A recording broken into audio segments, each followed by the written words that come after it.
नमस्कार, स्वागत है आपका। मैं आपके साथ अनुराग सिंह। बात आज की टॉप स्टोरी की करते हैं। दिल्ली के दंगल में हैदराबाद वाले भाईजान यानी कि भड़काऊ भाईजान असदुद्दीन अवैसी की एंट्री हो चुकी है। एआईएमआईएम चीफ और सांसद असदुद्दीन अवैसी एक दिन पहले दिल्ली के शाहीन बाग इलाके में पहुंचे।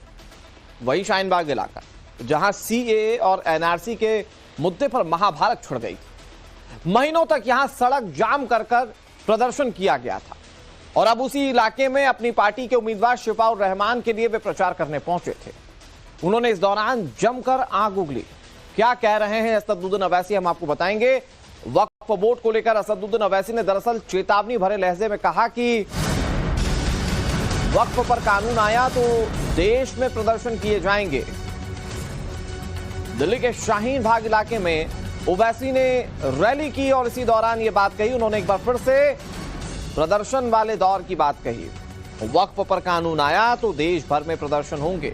हालांकि वक्फ पर सरकार ने जो संशोधन बिल टेबल किया था उसे लेकर जेपीसी का गठन किया गया है और जेपीसी में चर्चाओं का दौर चल रहा है। लेकिन ओवैसी अपनी राजनीतिक रैलियों में वक्फ संशोधन बिल को लेकर लगातार बातें कह रहे हैं और इस बार उन्होंने कहा है शाहीन बाग, वो शाहीन बाग जो अब नाम से ही प्रदर्शन का प्रतीक बन चुका है, उसी शाहीन बाग में जब असदुद्दीन अवैसी पहुंचे तो उन्होंने कहा कि वक्फ पर कानून आया तो देश भर में प्रदर्शन होंगे। अपने प्रत्याशी के लिए प्रदर्शन के लिए पहुंचे, वोट मांगने के लिए पहुंचे थे असदुद्दीन अवैसी शाहीन बाग के इलाके में और यहीं पर उन्होंने ये बड़ी बात कही है। क्या एक बार फिर से दिल्ली के शाहीन बाग को बंधक बनाने की बात कह रहे हैं असदुद्दीन अवैसी? क्या कह रहे हैं, जरा सुनिए। साथ मत दो, मजलूमों का साथ दो, इंसाफ का साथ दो, इंसाफ को सर बुलंद करो। और मोदी को हम कहना चाह रहे कि आप वक्फ का बिल बनाने जा रहे, याद रखो वक्फ का कानून बनेगा तो भारत में प्रोटेस्ट होगा इंशाअल्लाह होगा। जालिमों का साथ मत दो, मजलूमों का साथ दो, इंसाफ का साथ दो, इंसाफ को सर बुलंद करो। और मोदी को हम कहना चाह रहे कि आप वक्फ का बिल बनाने जा रहे, याद रखो वक्फ का कानून बनेगा तो भारत में प्रोटेस्ट होगा इंशाअल्लाह होगा। असदुद्दीन अवैसी ने अपने भाषण में क्या कहा उसका एक हिस्सा तो हमने आपको सुना दिया। अब मैं आपको डिटेल में बताता हूं कि असदुद्दीन अवैसी क्या कह रहे थे और इस डिटेल के साथ आप ये समझ पाएंगे कि उनके कहने का मतलब क्या है। वक्फ कानून बना तो इसका नतीजा बहुत बुरा होगा, ये असदुद्दीन अवैसी साहब कह रहे हैं। उन्होंने कहा कि वक्फ कानून बना तो भारत में प्रदर्शन होगा, जालिमों का साथ नहीं मजलूमों का साथ दो, ये ओवैसी ने कहा। उन्होंने कहा कि इंसाफ का साथ दो, इंसाफ का सिर बुलंद करो। ये तमाम बड़ी बातें ऐसी लगती हैं मानो वो एक वर्ग को प्रोवोक करने की कोशिश कर रहे हैं। उन्होंने प्रदर्शन की बात कही और ये शाहीन बाग का वो इलाका जहां पर सीए एनआरसी को लेकर महीनों तक सड़क बंधक रही थी। हमारे साथ हमारे सहयोगी अभिषेक राज जुड़ गए। अभिषेक, असदुद्दीन अवैसी जिस भी चुनाव में एंट्री करते हैं कुछ ऐसा जरूर कहते हैं जिस पर बवाल होता है और इस बार वक्फ संशोधन बिल को लेकर उन्होंने जो बात कही उसमें वो ये कह रहे हैं कि पूरे देश भर में प्रदर्शन होगा। उनका इशारा क्या है?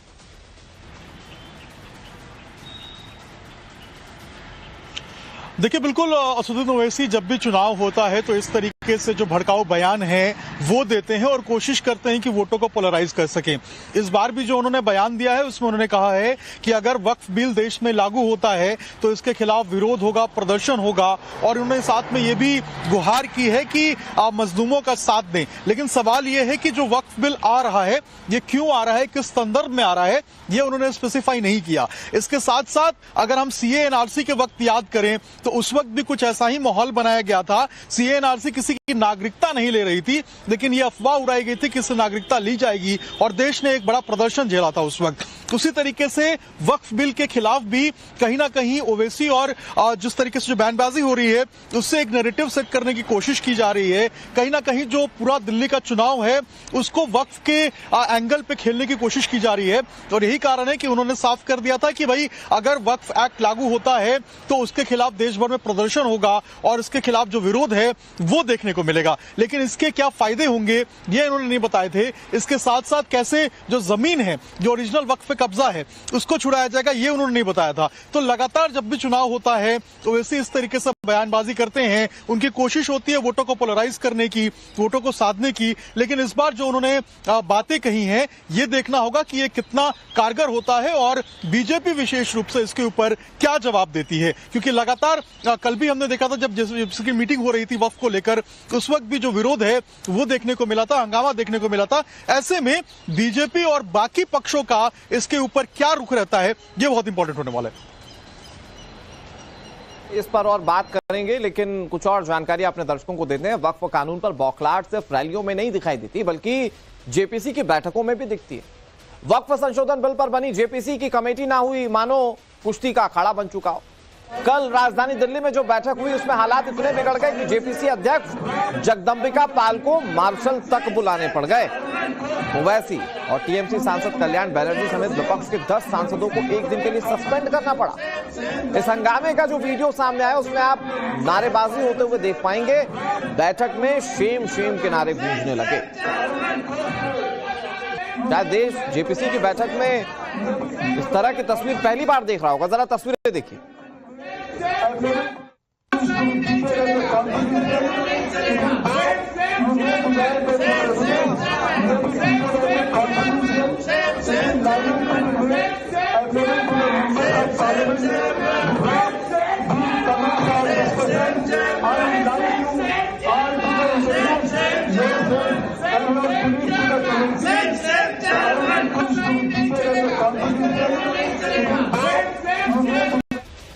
बड़ी बात यह कि वक्फ संशोधन बिल पर पिछले 6 महीने में जितनी भी बैठकें हुई उसमें शायद ही कोई ऐसी बैठक हो जिसमें हंगामा या तनाव भरा माहौल ना हो।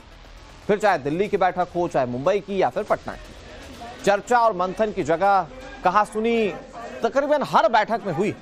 ये तस्वीरें आप देखिए, ये 2 तस्वीरें कमोबेश इसी तरह के हालात हर बैठक में रहे। एक तरफ कल की तस्वीर है, दूसरी तरफ पिछले साल अक्टूबर की तस्वीर है जब कल्याण बनर्जी खुद तैश में आकर चोटिल हो गए थे। ये दोनों तस्वीरें आपके सामने, और ये 2 तस्वीरें तो प्रतीकात्मक मानिए क्योंकि तकरीबन हर बैठक में कुछ ना कुछ हंगामा हुआ ही है।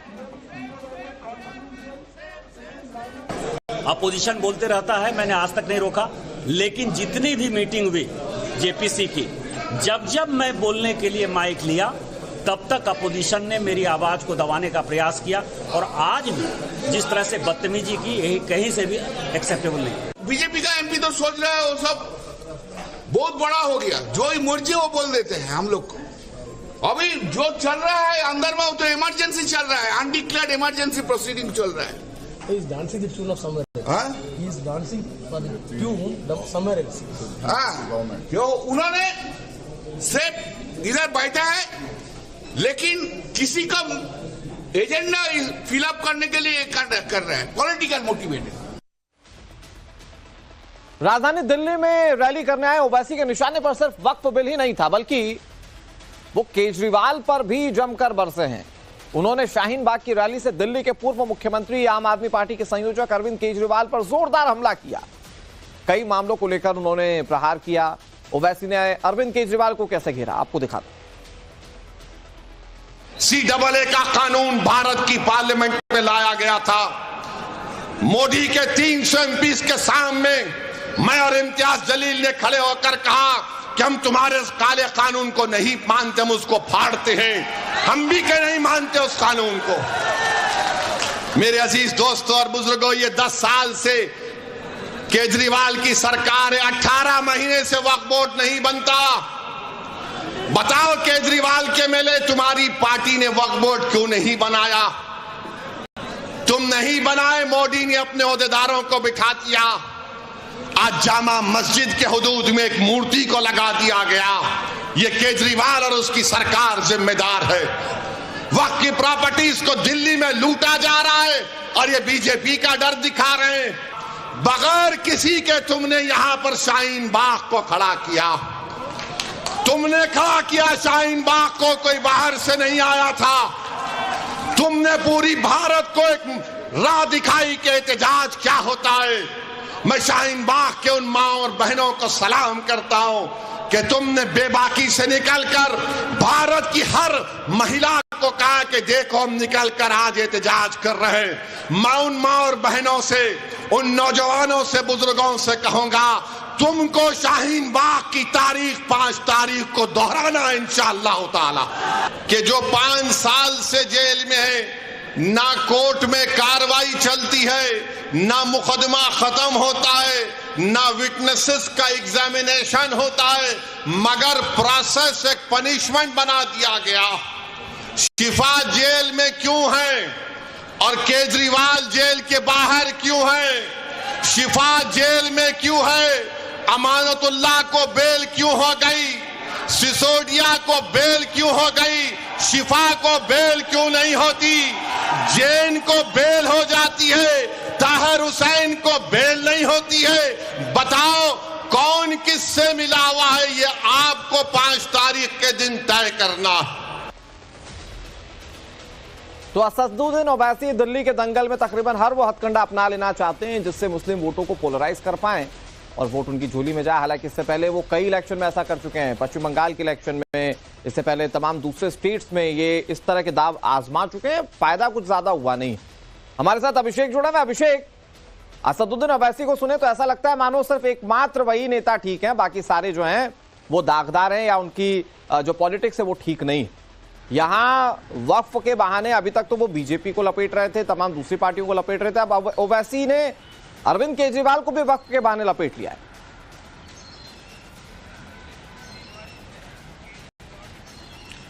देखिए, ओवैसी जहां भी जाते हैं वो कोशिश करते हैं कि अपने भड़काऊ बयानबाजी से वहां की वोट को, विशेष रूप से एक समुदाय के वोट को वो टारगेट करें, पोलराइज करें और वहां पर जो मॉब है, जो भीड़ है, उसको वोट में तब्दील करें। लेकिन ये होता हुआ नजर नहीं आ रहा है।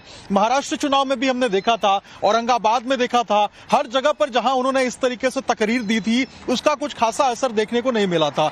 ये फंडा वो दिल्ली में अपनाना चाहते हैं। दिल्ली में चाहे मुस्तफाबाद हो, चाहे शाहीन बाग हो, वो बार बार शाहीन बाग का जिक्र करते हैं। शाहीन बाग में सीएएनआरसी के दौरान जो सड़क जाम किया गया था, जो भीड़ वहां पर जो ज्यादा संख्या में मौजूद थी, उस भीड़ का हवाला देकर कहते हैं कि 5 तारीख को उसी तरीके से जवाब देना है। लेकिन जैसे बाकी स्टेट्स में हुआ है, वोट परसेंट पे कितना असर होने वाला है ये तो 8 तारीख के चुनावी नतीजे के बाद पता चलेगा। लेकिन कहीं ना कहीं वो लगातार, चाहे आम आदमी पार्टी हो या फिर बीजेपी हो, इसके ऊपर निशाना साधकर ये बताना चाहते हैं कि मुसलमानों के मसीहा सिर्फ एक ही हैं, जो कि असदुद्दीन ओवैसी हैं, और बाकी सारे जो हैं वो सारे सिर्फ वोट के लिए राजनीति करते हैं। एक इलेक्शन में मुझे लगता है कि सार्थक साबित हुआ था और वो इलेक्शन था बिहार का पिछला विधानसभा इलेक्शन, जहां पर उनके कुछ प्रत्याशी जीत गए थे, वो भी सीमांचल के क्षेत्रों में।